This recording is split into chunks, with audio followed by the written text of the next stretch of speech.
En el tercer segmento, lo que vamos a abordar va a ser una cuestión que ustedes probablemente la tengan muy asimilada en lo que es su actividad diaria, práctica, que deben estar llevando hace muchísimos años, pero que quizá no la conocen desde el punto de vista normativo. ¿Y a qué me estoy refiriendo? A la cuestión vinculada con el procedimiento administrativo. Y para esto tenemos que comenzar a pensar, ¿qué es el procedimiento administrativo? El procedimiento administrativo es una sucesión de hechos y de actos que tienen como objetivo hacer nacer una declaración. ¿Cuál va a ser esa declaración? Un decreto, una disposición, una negativa, conceder un subsidio, otorgar una pensión. Es decir, gran parte del trabajo que ustedes realizan en forma cotidiana. ¿Y qué importancia tiene el procedimiento administrativo? El procedimiento administrativo es el que a ustedes les permite ordenarse al momento de trabajar, de ejercer sus funciones. ¿Qué aspectos elementales tiene el procedimiento administrativo que ustedes no deben dejar de advertir? En primer término, y retomando algunas de las cuestiones que vimos en el segundo segmento,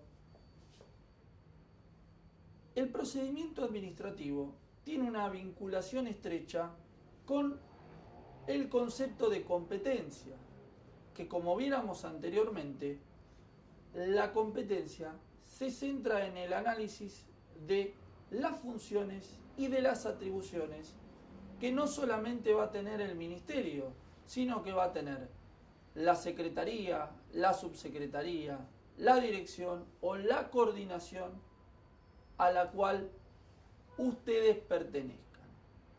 Por ese motivo es importante que ustedes su actividad la piensen y la aborden desde la perspectiva del procedimiento administrativo. Y ahora vamos con otra inquietud que los vincula con un tema que está en las bases del concurso. ¿Qué cuál es? Este procedimiento administrativo, ¿cómo se canaliza? Es decir, mi actividad, ¿cómo se materializa? ¿Cómo se va ejecutando? Sin perjuicio de los avances o de los cambios que puede determinar el sistema de gestión de documentación electrónica, conocido como GEDE, y independientemente de que el soporte sea digital o escrito documental, el protagonista del procedimiento administrativo, además de ustedes, que son los que operan y ejecutan el sistema, es el expediente administrativo.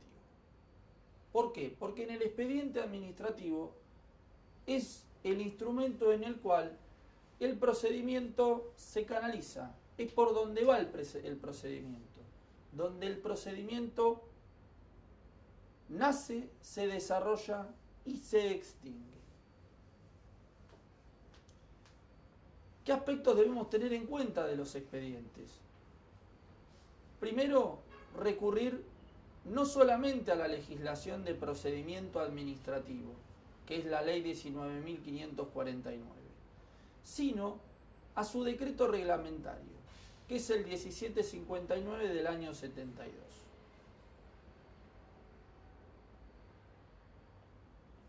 Este decreto, ¿qué nos va a decir? ¿Qué nos va a determinar?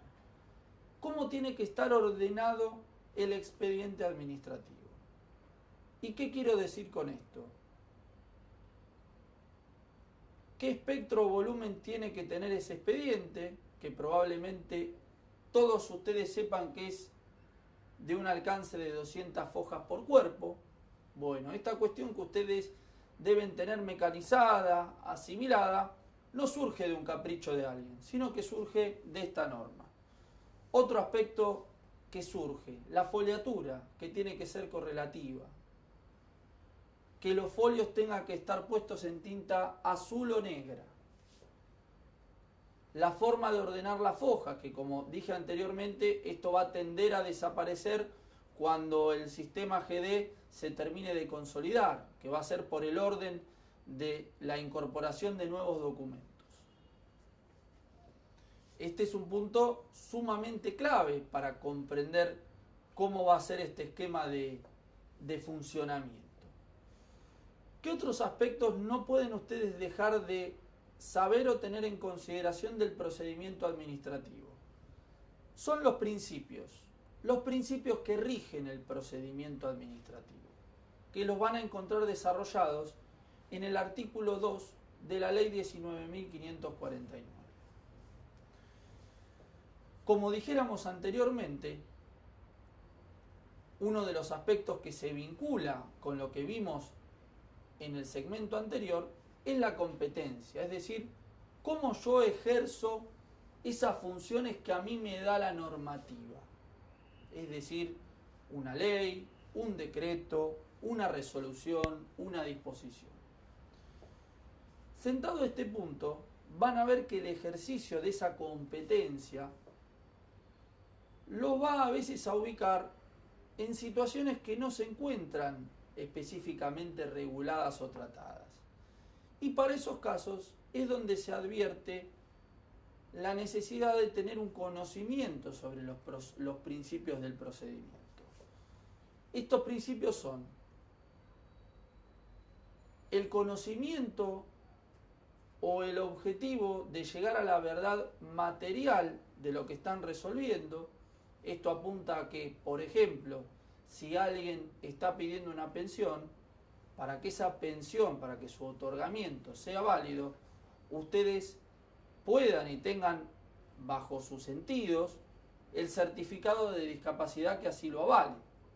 ¿Por qué? Porque si no, estaríamos otorgando una pensión que tendría un vicio en el objeto. ¿Por qué? Porque yo le estaría dando una pensión a alguien que no es discapacitado. Y si eso ocurre, se estaría violando la realidad de los hechos. Otro aspecto importante es la eficiencia, la economía y eficacia del procedimiento. ¿Esto a qué tiende? A que ustedes, al momento de trabajar, de gestionar expedientes, busquen la forma o el método más sencillo para resolver los problemas. ¿Esto cómo puede darse? Supongamos que a nosotros nos ingresa un escrito que está mal dirigido, que en vez de a nuestra secretaría tiene que ir a la secretaría de al lado. El principio de eficiencia y celeridad nos dice que a fin de que ese escrito mal presentado, por error, por ignorancia, por el motivo que fuere, no sea quedado en el olvido, que recuerden que la competencia y la función que ustedes ejercen es obligatoria e improrrogable, y con improrrogable, ¿qué quiero decir? Que no se la puedo transferir a otro. Ustedes deberían estar obligados a llevar ese escrito a la secretaría que realmente corresponda, en un afán colaborativo. ¿Qué otros principios más son importantes? El debido proceso adjetivo. Este debido proceso adjetivo, ¿a qué apunta? A que tanto ustedes como los ciudadanos involucrados tengan la posibilidad y el acceso a decisiones que sean fundadas y a que eventualmente puedan producir pruebas y tengan el derecho a ser escuchados. En su posición, ¿en qué punto esto se vería afectado o involucrado? Cuando en algún momento alguno de ustedes, como vamos a ver en los segmentos posteriores, pueda llegar a ser sometido a un sumario. Es en estos puntos donde este principio cobra una importancia sumamente relevante.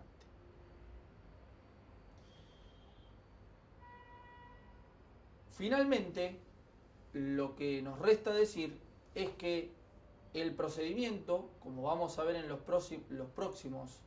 en nuestras próximas intervenciones, se va a complementar con distintas obligaciones que ustedes van a tener al momento de ejercitar sus funciones, como va a ser, por ejemplo, al momento de la confección de los documentos o la recepción de los documentos.